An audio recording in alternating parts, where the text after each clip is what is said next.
chug a whole bunch of Diet Coke right after lunch. Yeah. Let's go. Yes.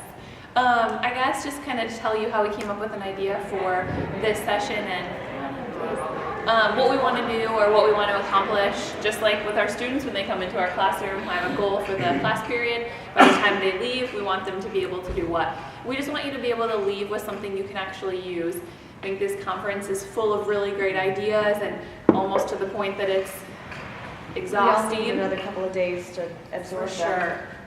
Yeah, just a lot to think about and process. So if we can give you something that you can actually leave here with, that you know where to implement it and what you want to do, that would be the goal. So if we can do that in this session, that'd be great.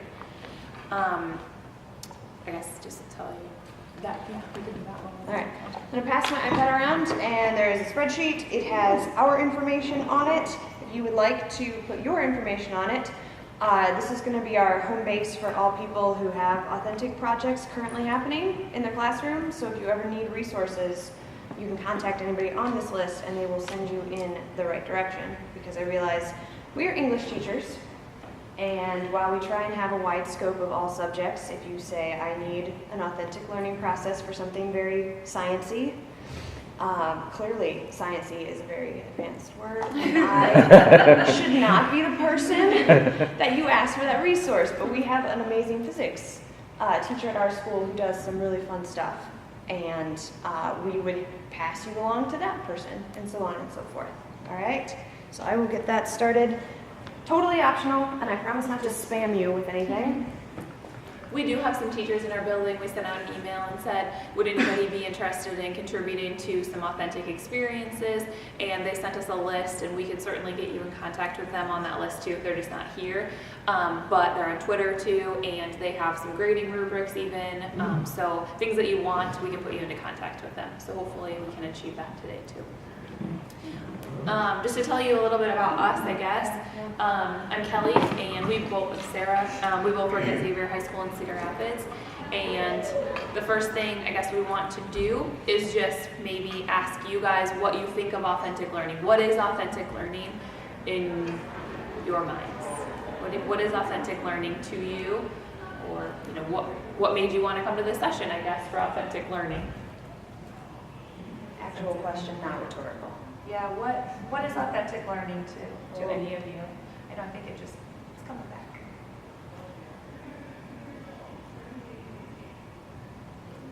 How many of you have some authentic learning happening in your school somewhere? Maybe? All right. Do you want to give an example of like what that would be? Like how do you define authentic learning if you say it's at your school?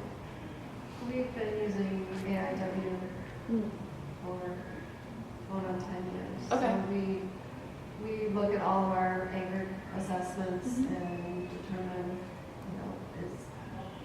is this authentic or is it, superficial or whatever. Yeah. Thank you. To your question about why I came, it's because I want a definition for that word. Yeah. Because I feel like a lot of people talk about authentic and it means a lot of different things, and I guess what I gravitate towards the meaning is something that students care about, which is challenging because that's not often what I think they should care about. Yeah. What the curriculum says they should care about? Right, or even if we're talking about, authentic, I feel like a lot of times gets connected with them having a real audience or an audience outside the school. And sometimes that's challenging for me to think, what if that audience isn't important to my students? Then is it still authentic? That's an excellent question. Good question. Yeah. Thank you. I'm not in the classroom anymore. I'm an instructional coach, but a while ago I used to do service learning projects. And so the kids would investigate a need and design a project and then go out in the community and do those projects. And I'm an English teacher, so we work on communication skills and writing skills. Oh, that's great. Is it still going on even though you're not? No, our district decided to move away from that type of course into a more literature-based course. So it was harder to get that as part of it. Yeah. It's sad. Yeah. There's so much value in them owning At the that time, I was project. also blocked because it was called oral written. So we had one class period, which was the oral one that was written, but they were together. And so I was able to allow the kids to go outside of the classroom, to go do their projects, come back And within still be. that time. Thanks for sharing that. I do a lot of collaborative work, like a lot of like group. So I teach technology. So I have like, collaboration within Google Docs and Google like tools and anything, but I focus a lot on just like the verbal part of it too, making sure my kids recognize like who's a really good facilitator or who's a really good like negotiator, and having them recognize those qualities in each other so they can come together and work on a project. Thank you. Well, I guess for us, authentic learning, we just wanted to tell you what we do in our classrooms to define it, and then we're going to have some students tell you in a video that I asked them on Friday. I said, what is authentic learning to you, and how do you get that from us as teachers and in our school? So you're going to hear it from them. But I teach journalism, newspaper, yearbook, and one of the things that we do is we have a really great relationship with our city newspaper. And so that sports editor and I have really made a great connection. The way that it's authentic is he comes in, he talks to my students and helps them create pieces, sports articles, and my students then write about our school in that format. They write sports articles, and then we share them with the Cedar Rapids Gazette. He posts them to their site, Twitter. He posted just one a couple of hours ago. So they're getting more content from us. So we're helping them circulate more content for free. And they're helping us have students have a byline out there on the internet, which is pretty cool. It's pretty motivating as a student to write something that you can tweet out or send to somebody to read that's not just your teacher. So they don't just get a grade for it. They get sometimes hundreds of views depending on the topic and what the article is. So that's kind of my piece of authentic learning, and it makes engagement really easy for my students. And I teach a dual enrollment college composition class. And so one of my great struggles with authentic learning is, who is my audience? Do you guys want to read 400 literary analysis essays over the course of the year? Give my kids some feedback? Be authentic? No? It's funny, nobody does, right? So we had to build in other ways of building an authentic learning. So I actually asked the students what's missing. And they said, Ms. Hayes, like, what are we doing with this next year? We're going to be in college, and now we have to write some papers, but like, I'm not going to read books for a living. They were like, no offense. And I was like, it's fine, not for everybody. So I wanted to build in some real-world communication skills, and so we implemented a resume writing and mock interview process where we taught writing skills for the resumes, power verbs, all those good things.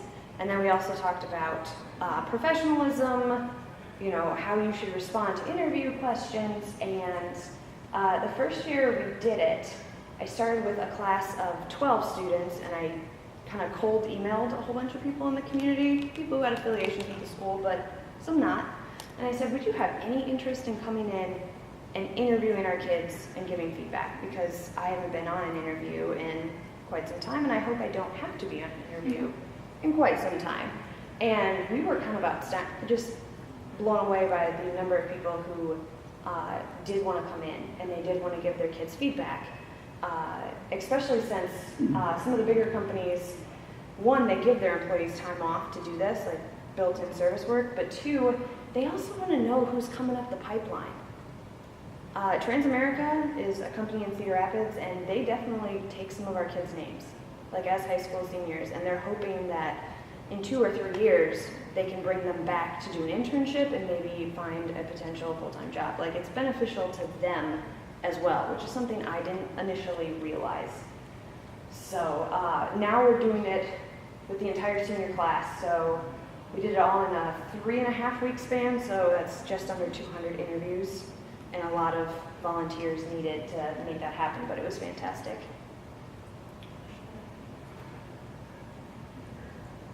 Well, I think why authentic learning, what you said, well, what is it? I think you asked a good question about what if your student's not necessarily engaged in that. I think we'll get to that. We really want you to walk out of here with an idea. First thing, I want to just have you hear from our students what they had to say or how they defined authentic learning.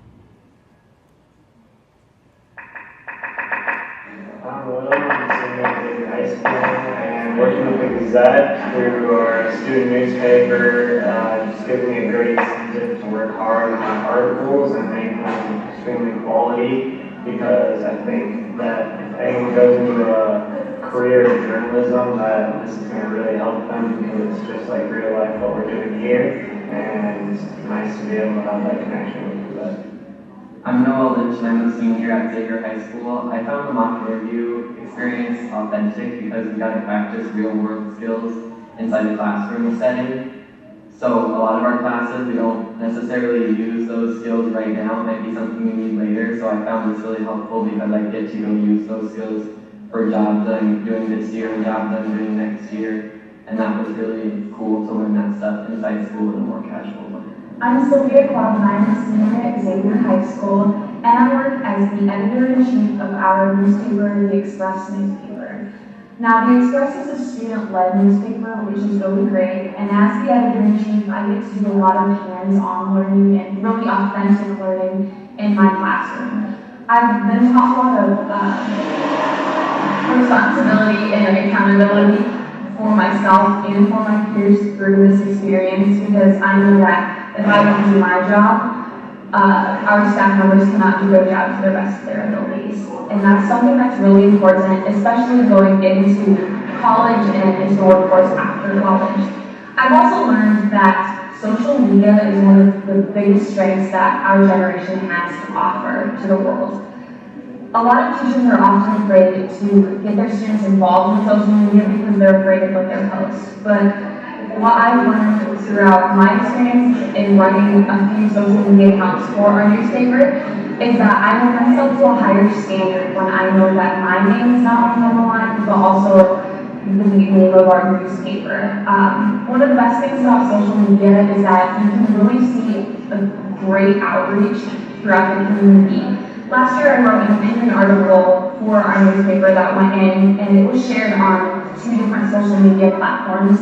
And one of the best things about it being shared is that it actually made its way to Texas, which is really amazing considering that my name is on that piece of work and I get to take the responsibility and credit for working hard to accomplish what I want.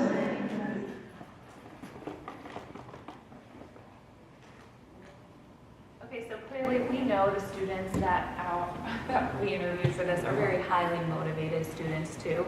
And so the question you bring up about what about those students who aren't necessarily excited about this authentic experience you suggest, I think that we have a few teachers who do some really cool things that we would love to tell you about.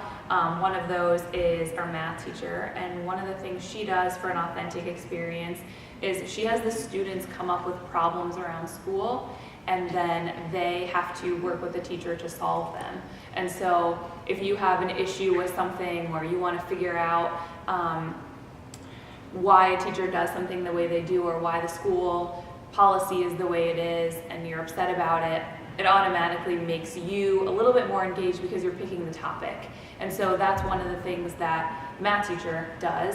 And we have other examples from her, but also just how she grades that and how she uses other teachers. So students go to other teachers and they present their findings, or they ask teachers to collect data for their project and then they report back to that teacher.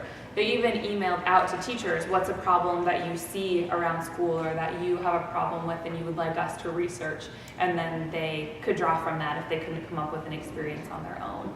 So that was kind of neat, and it was kind of cool to hear what they found and how they found it, because sometimes we just don't have time, and it also gave us an opportunity to talk to other students and made them come talk to us. So that was a good way to have students pick their own authentic learning.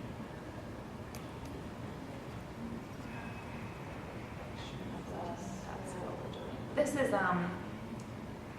just kind of to see another example. Do we have any English teachers in here?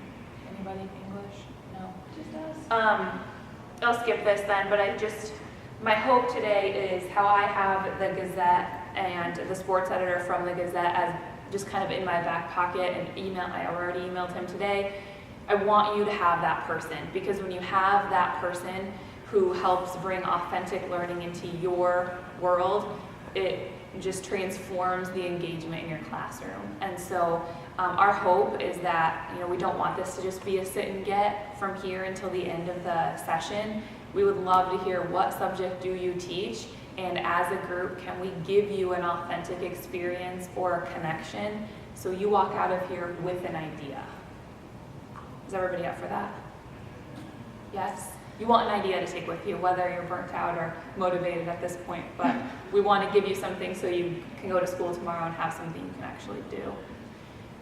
So that being said, maybe just, does anybody have a unit that they would like us to kind of work on, or a subject or a topic, and we'd be happy to help you, give you some ideas.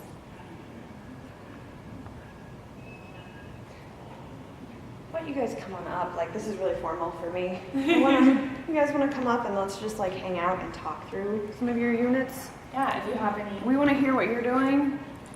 Hopefully we can give you some resources. Hopefully we can, yeah.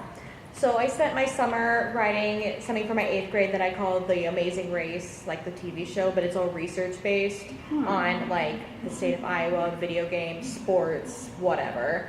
And my ultimate goal from all of that is to make it very like engaging for them. I give them choose their topic that they're intrigued by and then do this research, because our kids really don't know how to do good quality research. So I have it set up like they get money, but they have technology challenges that they have to complete, and with all these tools that I've given them.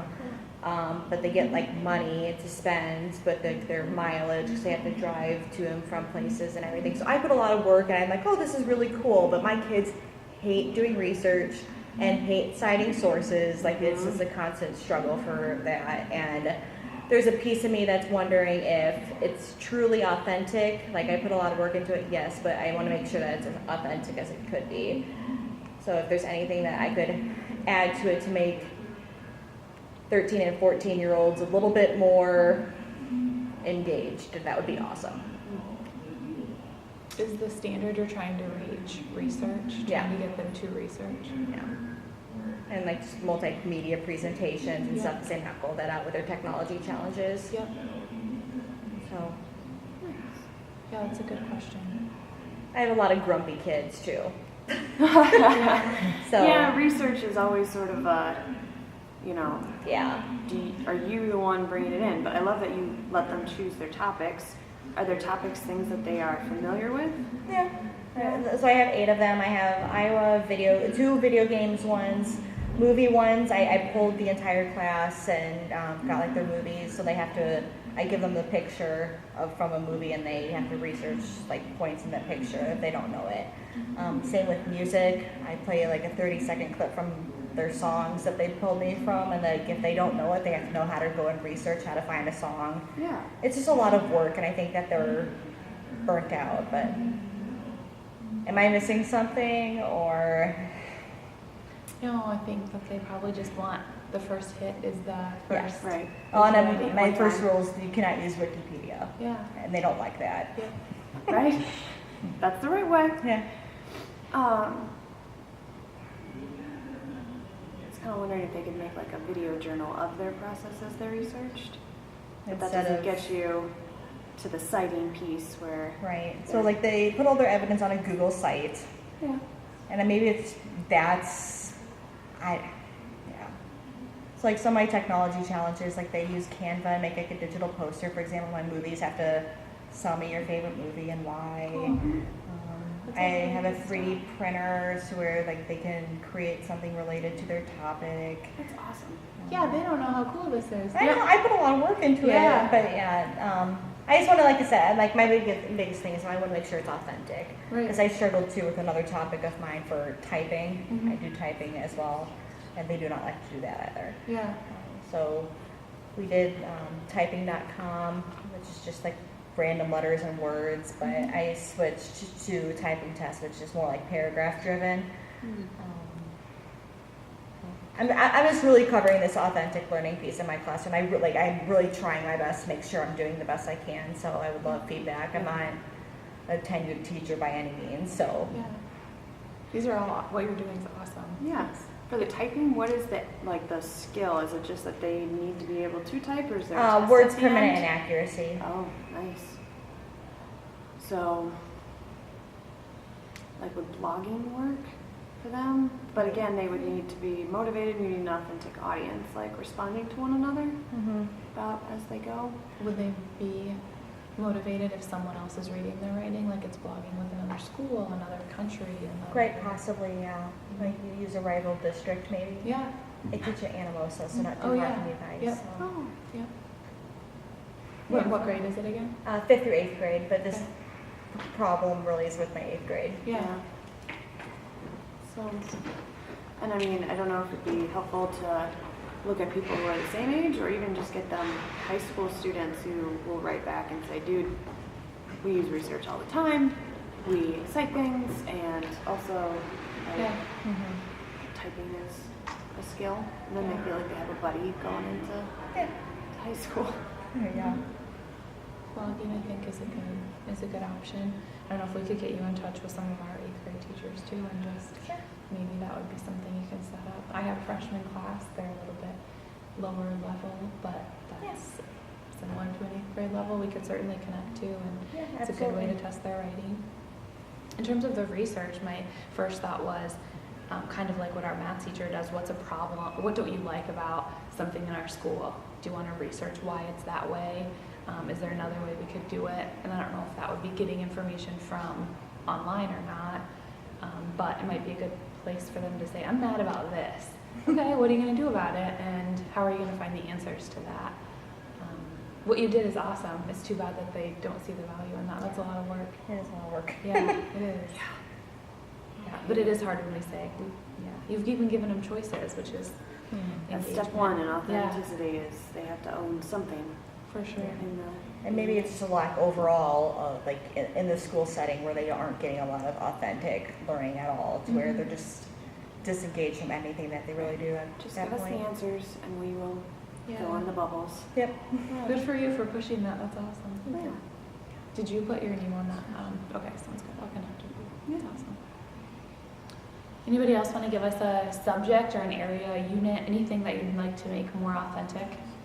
We can talk through how to do that. I teach computers in the middle school. Okay. So something so I have 6th and 8th graders. So with my 6th graders, we're just learning what Google Drive is. Okay.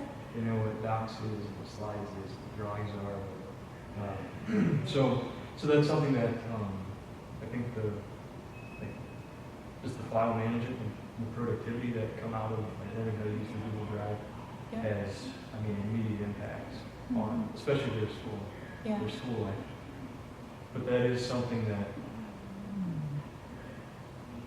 I'm not sure there's really a way to provide them an authentic audience or to display or show how they learn to organize files and how they learn to do these different things in Drive. So I think there are maybe certain units that they're no less important, but maybe there isn't an authentic project or activity to come from it. Also, something I wrestle with sometimes is that sometimes when I'm trying to think of an authentic activity or project, I let it become more of a relevance question. So I find myself trying to prove to students that it's relevant by giving them an authentic outlet, which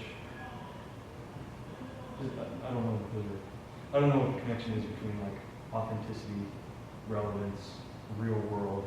Yeah. What does all this thing what does authentic mean? To me, it means those things.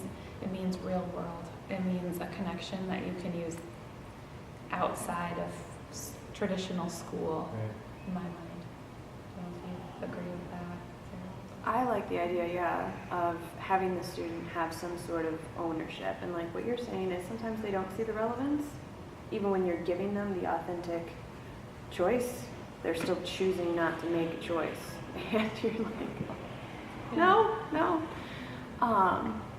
With your files and things like that, could you collab with another teacher in your building and have them do, I'm sure they're writing essays or giving presentations in different classes. That could be part of their requirements, and then you just have to check in and say, I taught them the skills, Right. let me see. That's essentially, there's only probably a couple of kind of mini units that I actually teach, like their computers lessons.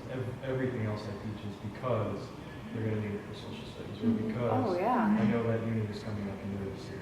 That's pretty much everything I teach is Right, it's kind gonna, of pre-teaching the technology skills that I know they're going to be using in units in other classes.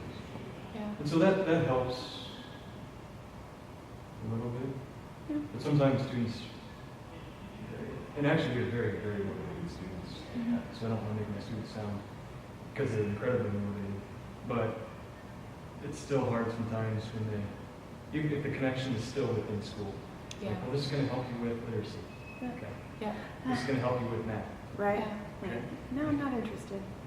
So, you and I need to talk because we teach the same thing, it sounds like. But so, what I always like to talk to my kids, if they like, I challenge them to find other technologies to use and bring them to class. So, like, say, like, I love Canva, and the only reason I know about Canva is because one of my students brought it to me and said, why don't we use this digital poster making site to do whatever? So we did that in class, and then I challenged them to use what they use in my class and teach their teachers. Because a lot of our teachers don't know a lot of this stuff, and we don't want to sit through another professional development day and talk and listen to each other. Why don't we want to like listen to our kids about what they have used and what they like? So maybe see if your kids would be willing to find something different to use, and then be like, go tell your social studies teacher about this technology and see if That's that. very interesting. Actually, our technology integrationist this year has given us basically choice in our PD, so you can choose different tracks. One of those is to basically become Google Educator certified, and it's very interesting because probably 75% of our middle school staff is learning about Google Apps. I'm teaching my sixth graders that exact same thing at a deeper level. Perfect. Right? So, like my sixth graders could teach probably 60 or so % of Maybe their that's teachers the how lesson, to is they effectively teach use the that. teachers at a PD session. Oh yeah. If the sixth graders can do it, a teacher has no excuse. Yeah. I think, I don't know if you were here yesterday, but that's kind of what Buddy Barry said about his daughter coming in and teaching a PD session for 3 hours, and it doesn't really get more authentic than that. It's pretty cool. Like, and she you get to goes see around the teachers country and learning. does it now. Yeah, right. Right. And I think it's cool for students to see teachers learning, and I don't know, they're gonna come prepared, I think, if they're in charge of a staff meeting or something. That's pretty intimidating. That'd be really cool if you did that. Yeah. Anybody else? What do you guys teach? What do you need help with? I teach keyboarding, Okay. 5th through 8th grade, Okay. so I have a very wide range. Yeah. And I also teach like coding, digital imaging, and tech at junior high, but I like find myself like not looking forward to keyboarding because I just don't know what else to do with it. Yeah. And I'm like constantly trying to like come up with new ideas. How can I make this relevant to students? I mean, I have them doing a keyboarding program, but it's like they just sit and keyboard, and then I try and do some interesting things, and they're like, "Why are we doing this?" It's like, I don't know, so you can practice your keyboarding skills. Right. So I don't really know what else to do with them, I guess.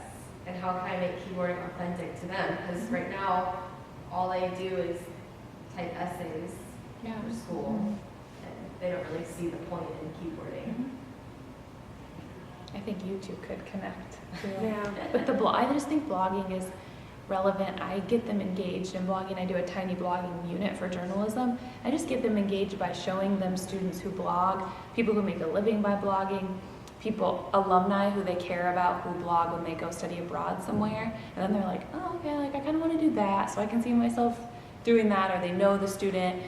So maybe that would be a way for them to get excited about it. And then when someone else is reading their work and commenting, then they get excited. The only thing I thought of was I have a friend who her job is to do the closed captioning for our local TV station, and obviously that's her listening as it's going and stuff. And I feel like there are a couple of local stations that are like, if you want to, you can close caption these things and submit them to us. So I'll ask her if that's still a thing and pass it along. Some kid might want to be like, yeah, I want to see my words pop up, and there are mistakes. Every once in a while, I will watch TV with the closed captioning on just so I can be like, dude, that was not the proper thing. We've used it in the classroom because we had a student who was hearing impaired, and some of, especially YouTube videos, the captioning is sometimes really messed up.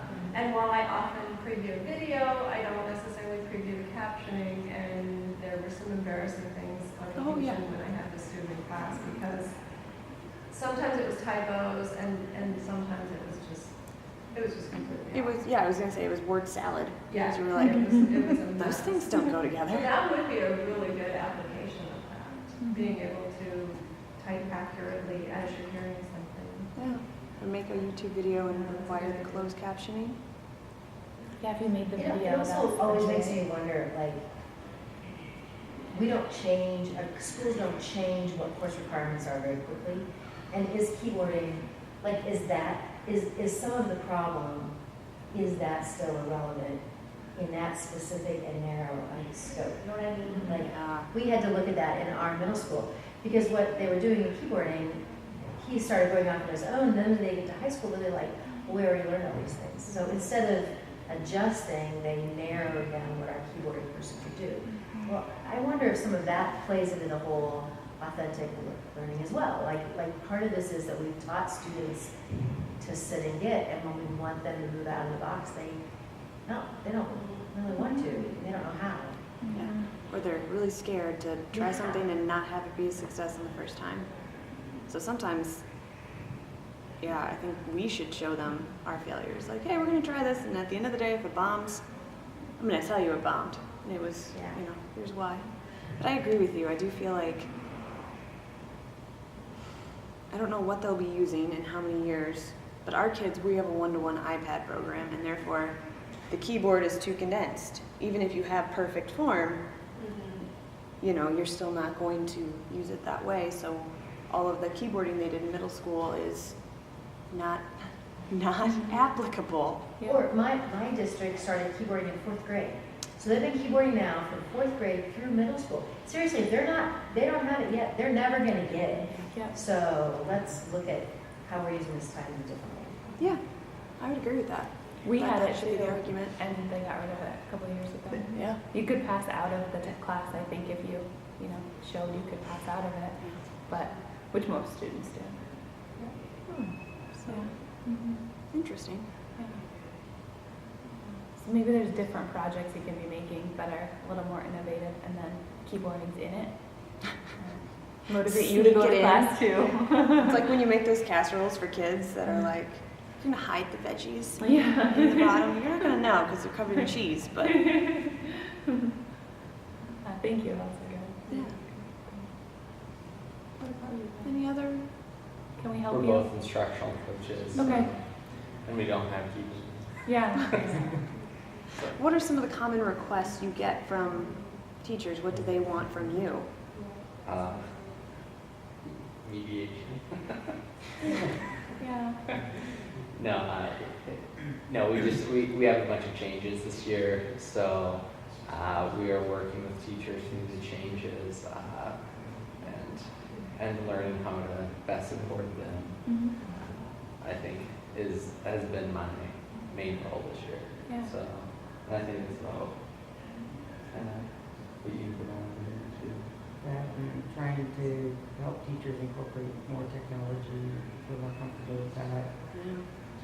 Hopefully with the idea of getting to some authentic type learning. Once you've got the skills, now let's put them to use. So Yeah, how do you assess things? What do you do with that knowledge? Some people are there. Yeah. and half the times with tech stuff, I just want to ask the kids, like, what do you need to know? Because some of them are coding in their spare time, some of them are filming videos, some of them can barely turn on a computer. So that might be where your student designed thing is like, this is literally where you're at. Okay, go. And sometimes in a classroom, we differentiate the instructions. Some kids can handle the projects or activities that are a little bit more authentic, and others need to do the book work. Yep, step by step. Still, aren't there yet. And like she said, when kids are used to just sit down, give me the information, I just want to know what I need to take a test, it's really hard to get them to that point where you need to think on your own, solve problems. Yeah.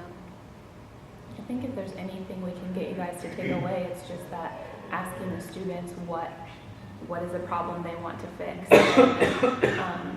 If they can't come up with the problem, then as the teacher, maybe you give them the problem, and the tools, but then just let them go. Our physics teacher is fantastic with authentic learning experiences. He does a wind turbine. He does like here's how I'm going to teach this. Now you have to build your own. And it's kind of like you can use these materials, they can weigh this amount, but by the end of the unit it needs to be this. And so you see students struggling to create, but they're learning, it's about the process rather than the product, and they realize that. But he has them build a musical instrument, they build a guitar, and they can do it out of any materials they want to. But again, he gives them the problem, and they have to come up with their way of demonstrating that they know it. And I just think that's authentic learning to me. That's my favorite question is, how are you going to show me? Like, if you don't want to do the traditional essay, how are you going to show me that you can analyze? If that's the skill, it doesn't have to be in writing. Just how are you going to show me? And then they might have a little bit more respect for what we do on a day-to-day basis as well. Right? What do you mean? Aren't you just going to give me a multiple choice test? No. No, I won't. One of the teachers that I worked with prior, they would give their physics teacher, and they gave their students 3 options, and one was to do a traditional test, to do an oral test, or to do a project. And he said it was always surprising to him who chose what when, and many students chose different, like, I mean, it wasn't like I'm always going to do this or always going to do that, but it really demonstrated authentically. Like, I was amazed at how different students showed their learning in very different, I mean, I don't know, there was something about temperature and wind, and I don't know, and one was an agriculture project, and another was like researching the shape of soccer stadiums, and like they were completely different, but they were all demonstrating that learning in a different way. Right. So they were through the process. Well, that stuff you remember. That's cool. Yeah. It's a really cool project.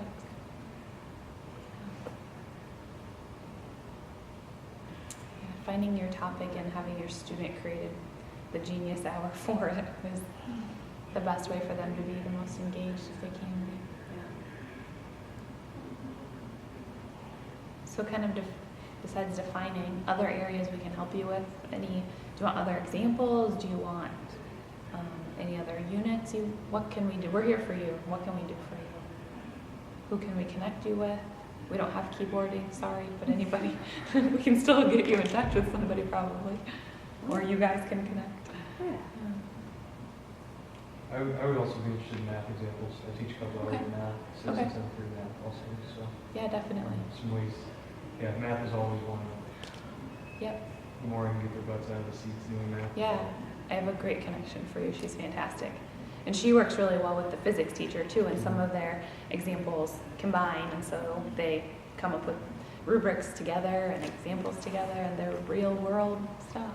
Yeah, I'll give you that connection. I was thinking about Stacy too. She does geocaching and a whole bunch of different things, but sometimes she puts QR codes all over the building, and whatever problem they need to solve has something to do with whoever the QR is. So as they're filling them out, the QR, yes, we're there, liability, right? We know where our children are in the building. And then, they move on, sort of like an obstacle course, but just at least to switch it up every once in a while from the drills, let's do a whole bunch of problems together. No, you go find your own problems. Yeah. Math, they do measuring the angles, they're outside, they're with their iPads. They're measuring the building, and just get them up. So yeah, definitely. And what does Bridget do with the golf clubs and the cup? I think it's angles. Angles. Measuring angles but that's kind of coding too. So how are you teaching coding and angles? And she has like a machine, I guess, and hitting a ball. Yeah. Other subjects, other questions, areas? How is your teacher buy-in? I know it sounds like it's a bad question, but like I can envision some teachers that are like, well, I've been teaching the same way for like 30 years, I'm used to just giving them the test and here you go. Like, I guess in your world, do you see, like, is everyone bought in? Or if they're not, how are you approaching talking to them about making their learning or making their teaching an end product more authentic? I'm going to take this one because Yeah. you won't brag about yourself, but I'll brag about you. We have some staunch old schoolers. They're not going to change. And we have a few people who are fairly young who, every time you ask them to change anything, the idea that it's time and work and effort that they don't have, and we very rarely ever give them enough time, right? That's every teacher's complaint, not enough time. Yeah, it's really hard. But one thing we just did as part of our PD day, and Kellie is on the teacher led professional development, because ours was awful last year, we just got talked at all year, is they came up with best lesson day. So we were put in little groups and we went through our schedules, and like I taught a lesson that I really love, second period, and the physics teacher taught his fifth period, and you know, you went to math, you went to band, and everybody got to show like what they considered to be good teaching. And I know that as we kept moving throughout the day, we started being like, I could use that, that's genius, you and I need to get together, like our physics guy and our band teacher are gonna work together to make sure that when the physics kids build their instruments that they have proper pitch, right? Pretty cool. Darren doesn't know anything about music, but there's somebody in the building who's like, absolutely. And I think that at least opened up some of the avenues to like, this is what it looks like. And I think if you made it a themed day, you know, like authenticity or engagement or whatever word you wanted to use, you might catch a couple people by surprise. Because I know Coach emailed you to come up with a headline for his basketball camp. Yeah. And yeah, I think, you know, when we made the groups, we put some thought into them with some rock star teachers and some teachers who could probably see a rock star teacher and take something from it. And it was really powerful. The day wasn't about critiquing teachers, but more, what can I steal from you that's awesome? And if I never get the chance to see a rock star teacher in action, or somebody doesn't set this time aside for me to do that, I don't know what cool things I could be doing. And some of those people who normally would be jetting out of the building, you know, at 3 o'clock, they were still in those sessions on a Friday afternoon. That was pretty cool. that's true. Coaches so even, yeah, Yeah. that's pretty cool. It's like, I can envision some of like my teachers are like, I think it was him back there that said like, what is authentic learning? Yep. That other teachers are asking themselves like, Right. what is it? Yeah. So that's a cool approach. I think it's overwhelming. You know, like the first time you do an authentic lesson, what should it look like? Should it be like, I'm bringing in community members, I'm, you know, changing the world? I started by giving my kids a choice. You want to read this book or this book? I don't care. Just read a book, right? If you read, I am happy. And then I widened it out and kept feeling a little bit more confident. And some things fail. They do, but I always think that baby steps are manageable for teachers. We don't have the time to do everything we want to do, but maybe if it can be presented as, just do this one thing. Our Right? focus has been, we've been focused on authentic learning for a while, and really we take it as, you know, what are the kids going to use outside the walls of the school, and how can we engage them in this?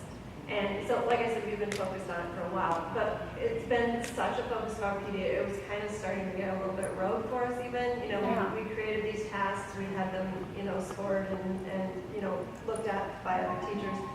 So our focus this year, we tried to kind of mix things up, and we're trying to go a little bit interdisciplinary or cross-curricular, and we don't have a schedule that really allows for great projects or anything. And at our last PD, one of our really great teachers,